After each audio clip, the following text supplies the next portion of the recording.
Hello mga kapatid! Tara, samahan niyo ako sa isa na namang simple, tipid at masustansyang ulam. Let's cook! Mabilis, madali at siguradong masarap.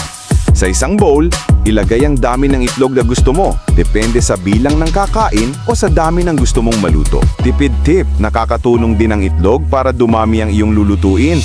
Lalo na kung ikaw ay nagbabudget, timplahan natin ng kaunting asin at pamintang durog. Optional. Pwede ka rin maglagay ng konting MSG o anumang paborito mong seasoning. Haluin mabuti hanggang magsama-sama ang lahat ng sangkap. Isantabi muna natin yan. Ngayon naman, sa isang kawali, magpainit ng mantika gamit ang katamtamang apoy.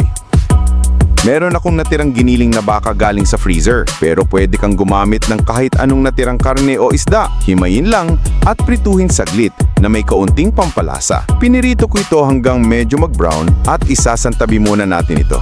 Gisahin muna natin ang sibuyas hanggang sa maging translucent o parang malinaw na.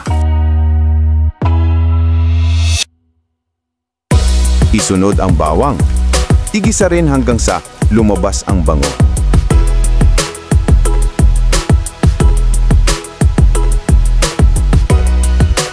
Ilagay ang hiniwang kamatis at igisa hanggang sa lumambot at lumabas ang katas.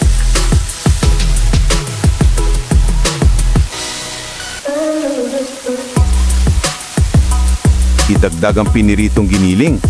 Haluin upang maghalo ang mga lasa at lutuin ng 1 minuto. Optional.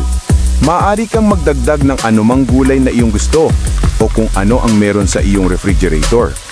Ang pagdadagdag ng gulay ay nakadagdag sustansya sa ulam. Ilagay ang napili mong gulay. Halimbawa, hinimay at hinugasang dahon ng malunggay. Haluin at lutuin ng sandali hanggang sa bahagyang lumambot.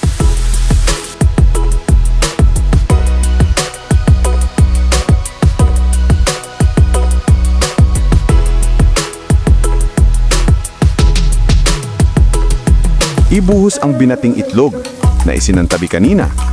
Haluin ng dahan-dahan upang kumalat ito at malutong pantay kasama ng ibang sangkap.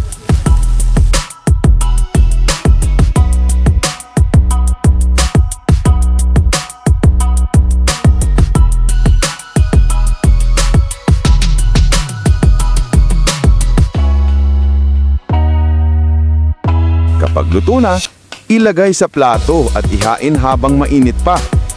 Perfect ito pang almusal, palaman sa tinapay, o ulam sa tanghalian o hapunan. Sa murang halaga, may masarap at masustansyang pagkain ka na para sa buong pamilya. Kung nagustuhan niyo ang video na ito, don't forget to like, share, and subscribe. Laging tandaan, sa simpleng lutuin, kapag niluto ng may pagmamahal, siguradong masarap. Salamat mga kapatid, hanggang sa susunod na luto!